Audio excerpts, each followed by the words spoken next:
क्योंकि शेर जितना भी बूढ़ा होगा वो उतना खूंखार होता जाएगा। तब USA United state of America के प्रेसिडेंट डोनाल्ड ट्रंप ये कहते हैं इंटरनेशनल पीस की बात करते हैं और कहते हैं कि इंटरनेशनल पीस होना चाहिए और किसी भी तरह के वार को अंजाम नहीं देना चाहिए। और आज ये वही डोनाल्ड ट्रंप है, जब इजराइल और ईरान का वार होता है, जब इजराइल को उनके कर्म की सजा देती है ईरान, तो डोनाल्ड ट्रंप बिना किसी सहमति के, बिना किसी एग्रीमेंट के, बिना किसी परमिशन के वो ईरान पर हमला करते हैं और दावा यह करते हैं कि ईरान के अड्डों पर निशाना किया गया है।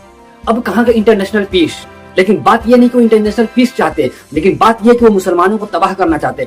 जब फिलिस्तीन में मुसलमानों के ऊपर अत्याचार किए जा रहे थे, जब फिलिस्तीन में मुसलमानों को बेरहमी से मारे जा रहे थे, जब फिलिस्तीन में मासूम बच्चे की जान जा रही थी, जब फिलिस्तीन में हमला माँ की जान जा रही थी, जब फिलिस्तीन में न बच्चे न बूढ़े न जवान किसी को नहीं देखा गया, एक तरफ से सबको मारा गया, उस समय इजराइल जश्न मना रहे थे।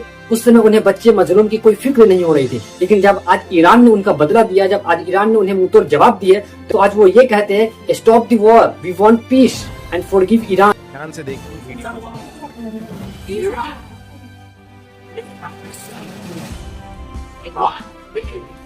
क्या उस समय उन्हें ये याद नहीं आ रही थी? आज हम किसी मजलूमों पर अत्याचार कर रहे हैं, आज हम किसी मजलूमों की जान ले रहे हैं बिना किसी गलती की, तो हमारे ऊपर भी कल होकर ये चीज पड़ेगा।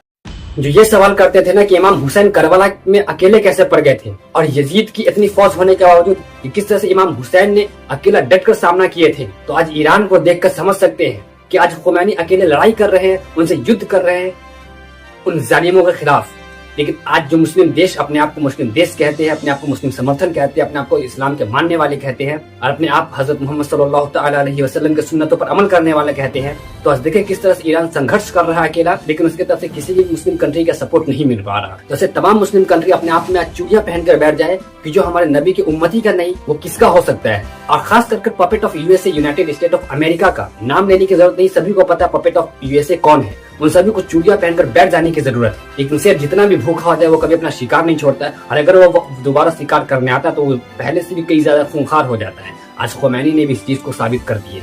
जब भारत ऑपरेशन सिंदूर चलाती है और पाकिस्तान के पेशावर पर, पाकिस्तान के लाहौर पर और पाकिस्तान के इस्लामाबाद पर और पाकिस्तान को क्रॉस कर अफगानिस्तान तक पहुंच जाती है और यहाँ तक भारत कब्जा कर लेती है इंडियन मीडिया के मुताबिक, तब USA United state of America के प्रेसिडेंट डोनाल्ड ट्रंप ये कहते हैं इंटरनेशनल पीस की बात करते हैं और कहते हैं कि इंटरनेशनल पीस होना चाहिए और किसी भी तरह के वार को अंजाम नहीं देना चाहिए। और आज ये वही डोनाल्ड ट्रंप है, जब इजराइल और ईरान का वार होता है, जब इजराइल को उनके कर्म की सजा देती है ईरान, तो डोनाल्ड ट्रंप बिना किसी सहमति के, बिना किसी एग्रीमेंट के, बिना किसी परमिशन के वो ईरान पर हमला करते हैं और दावा यह करते हैं कि ईरान के अड्डों पर निशाना किया गया है।